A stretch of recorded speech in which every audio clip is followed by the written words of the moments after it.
അതേ, ഇന്ന് നമുക്കൊരു മത്തി മുളക് കറി വെച്ചാലോ? അതിന് വേണ്ടിയിട്ട് ഞാൻ മത്തി നന്നായിട്ട് കഴുകി ഒരു മത്തി രണ്ടായിട്ടേ ഞാൻ കട്ട് ചെയ്തിട്ടുള്ളൂ. കട്ട് ചെയ്ത് കഴുകി എടുത്ത് വെച്ചിട്ടുണ്ട്. ഒരു ചട്ടി ചൂടാക്കാൻ വെച്ചിട്ടുണ്ട്. അതിലേക്ക് എണ്ണ ഒഴിക്കുക. എണ്ണ ചൂടായി വരുമ്പോഴത്തേക്കിനും നമ്മളൊരു 1/4 ടീസ്പൂൺ കടുക് ഇട്ട് കൊടുക്കുന്നുണ്ട്. കടുക് നന്നായിട്ട് പൊട്ടി വരുമ്പോഴത്തേക്കിനും അതിലേക്ക് ആവശ്യത്തിനുള്ള ഉലുവ, അതായത് ഒരു നുള്ളു ഉലുവ ഇട്ടാൽ മതി, അതും കൂടി ഇട്ട് കൊടുത്ത് നന്നായിട്ട് പൊട്ടി വരുമ്പോഴത്തേക്കിന് ഇഞ്ചിയും വെളുത്തുള്ളിയും നമ്മൾ ചേർത്ത് കൊടുക്കണം. ഞാനിവിടെ ഇഞ്ചി വെളുത്തുള്ളിയുടെ പേസ്റ്റാണ് ചേർത്ത് കൊടുക്കുന്നത്. അത് ചേർത്ത് കൊടുത്ത് കഴിഞ്ഞിട്ട് അതിലേക്ക് നമ്മൾ ഒരു 2 തണ്ട് കറിവേപ്പില കൂടി ചേർത്ത് കൊടുക്കുന്നുണ്ട്.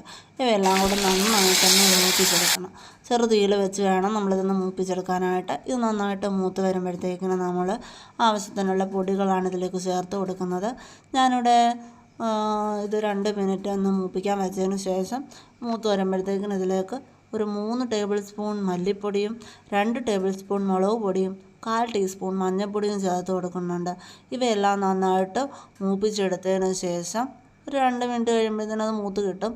അത് മൂപ്പിച്ചെടുത്തതിന് ശേഷം അതിലേക്ക് ആവശ്യത്തിനുള്ള കായപ്പൊടിയും കൂടെ ചേർത്ത് കൊടുക്കുന്നുണ്ട്. കായപ്പൊടിയും കൂടെ ചേർത്ത് കൊടുത്ത് നന്നായിട്ട് വഴറ്റി മൂപ്പിച്ചെടുത്തതിന് ശേഷം ഞാനൊരു 2 തുടം വാളംപുളിയാണ് എടുത്തേക്കുന്നത്. അത് കഴുകി കുതിർത്ത് വെച്ചിട്ടുണ്ട്. ആ കുതിർത്ത് വെച്ചിരുന്ന വെള്ളവും വാളംപുളിയും കൂടെ നമ്മളിതിലേക്ക് ഇട്ട് കൊടുക്കുന്നുണ്ട്. എന്നതിന് ശേഷം ഇത് നന്നായിട്ടൊന്ന് തിളപ്പിച്ചെടുക്കണം. തിളപ്പിച്ചെടുക്കുന്ന സമയത്ത് പുളി ഒരുപാട് കൂടുതലാണെങ്കിൽ നമുക്കൊരു കഷ്ണം പുളി ഇങ്ങനെ എടുക്കാം. അല്ലാന്നുണ്ടെങ്കിൽ ആ പുളി അതിനകത്ത് തന്നെ ഇടാം. കാരണം ഇരിക്കും തോറും കറിക്ക് പുളി കൂടും, അങ്ങനെയാണ്. അപ്പോൾ ഇത് നന്നായിട്ട് ഈ കൂട്ടെല്ലാം കൂടെ നല്ലതായിട്ട് തിളച്ച് വന്നു കഴിയുമ്പോഴത്തേനും നമ്മൾ കഴുകി വെച്ചിരിക്കുന്ന മത്തി ഇതിലേക്ക് ഇട്ട് കൊടുക്കും. മത്തിയും കൂടി ഇട്ട് കൊടുത്ത് ആവശ്യത്തിനുള്ള ഉപ്പും ഇട്ട് കൊടുത്ത് ഒരു 10-15 മിനിറ്റ് ചെറുതീയിൽ വെച്ച് തന്നെ നമ്മൾ നന്നായിട്ട് പറ്റിച്ചെടുക്കണം. വെള്ളം നല്ല രീതിയിൽ, ചിലർക്ക് ചാറ് കൂടുതൽ വേണം, ചിലർക്ക് കുറച്ച് മതി.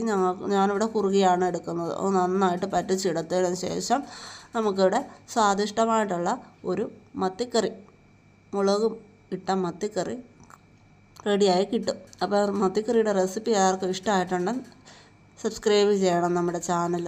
Okay, thank you guides.